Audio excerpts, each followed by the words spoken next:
আসছি পরের খবরে। তরুণ ব্রিগেডকে সামনে রেখেই 21-এর ভোট লড়েছিল সিপিআইএম, আর এবার 26-এর ভোটের আগে তরুণ ব্রিগেডেই ভাঙন।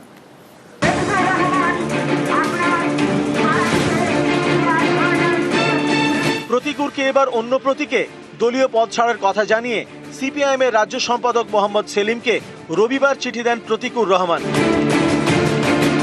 চিঠিতে লেখেন, আমি প্রতীকুর রহমান, পার্টির সর্বক্ষণের কর্মী। সাম্প্রতিক সময়ে পার্টির জেলা ও রাজ্য নেতৃত্বের বেশ কিছু ভাবনা ও কর্মপদ্ধতির সঙ্গে নিজেকে খাপ খাওয়াতে পারছি না। মানসিক দ্বন্দ্বের সঙ্গে দিন কাটাতে হচ্ছে।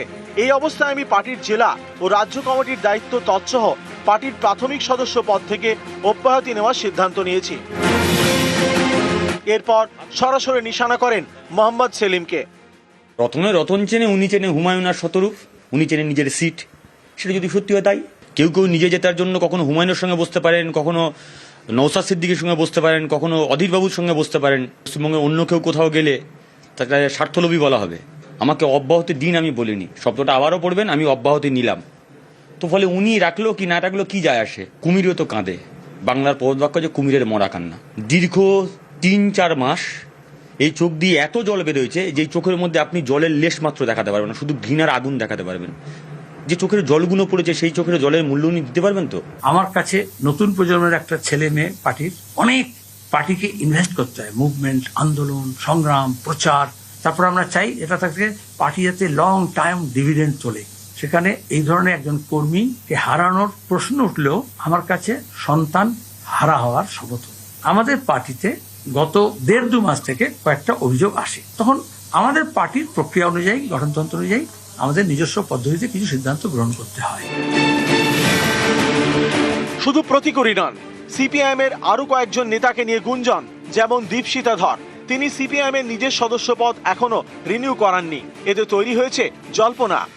আমাদের পার্টিতে 31শে মার্চ পর্যন্ত নবীকরণের সুযোগ থাকে, এবং আমার মেম্বারশিপ যেহেতু দিল্লিতে, আমাকে যদি মেম্বারশিপ রিনিউ করতে হয় আমাকে দিল্লিতে যেতে হবে। তাই আমি যদি দিল্লিতে না যাই তাহলে আমি নবীকরণটা করবো কি করে? 31শে মার্চ মানে 1.5 মাস সময় রয়েছে। এখন এই যে এত তৎপরতা, এত উদ্বিগ্নতা কিসের জন্য?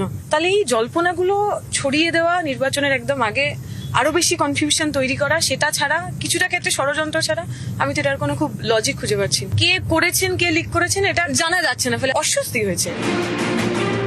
আরেকজনকে নিয়ে শোনা যাচ্ছে নানা কথা। সৃজন ভট্টাচার্য, এসএফআই এর সর্বভারতীয় সাধারণ সম্পাদক।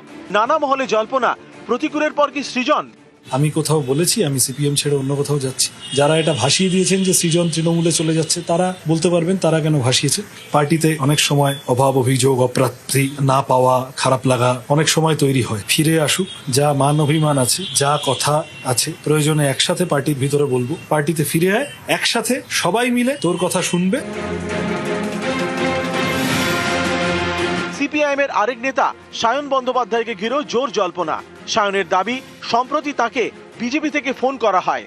একবার না, টোটাল 3 বার ফোন করা হয়েছে, 2টি আলাদা আলাদা নাম্বার থেকে। তাদের যে কেন্দ্রীয় টিম, সেই কেন্দ্রীয় টিমে যারা এই সমস্ত কাজকর্ম করছে তাদের তরফ থেকেই ফোন আসে আমার কাছে। আমাকে আহ্বান জানান যে তাদের সাথে বসবার জন্য, তাদের এক কেন্দ্রীয় নেতৃত্ব এবং এক পর্যবেক্ষকের সাথে বসবার জন্য, সামনের বিধানসভা নির্বাচনের জন্য অন্য দল থেকে এনে তাদেরকে সেই দলে প্রার্থী করা হয়। 2019-এ দেখেছি, 2021-এ দেখেছি, 2024-এর ভোটেও আমরা দেখেছি। সেই কারণেই ওনারা ফোন করেছেন।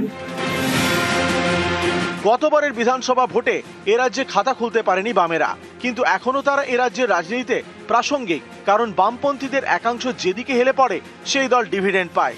সেই বামেদের তরুণ ব্রিগেডেই ভাঙন। রাজ্য সম্পাদকের বিরুদ্ধে ক্ষোভ উগরে দিয়েছেন প্রতীকুর রহমান। এই নিয়ে প্রতিক্রিয়া জানতে চাওয়া হলে রাজ্য সম্পাদক মোহাম্মদ সেলিম দেখান কলার খোসা। এই দৃশ্য দেখে অনেকেরই প্রশ্ন, কলাটা কে খেলেন আর খোসাটা কার হাতে রইল? পিছলে পরে কলার খোসার কথা বললে কলার খোসা এই জন্য রাস্তায় পড়ে থাকলে তুলে নিতে হয়। আর তেমনি যদি কেউ কলার খোসায় হোক, বানের জলে হোক, যদি কেউ পড়তে যায়, সহযাত্রী, সহমর্মী, তখন তাকে হাত বাড়িয়ে তাকে ধরতে হয়, তাকে বাঁচানোর চেষ্টা করতে হয়। এটা খুবই বেদনাদায়ক। নিউজ 18 বাংলা।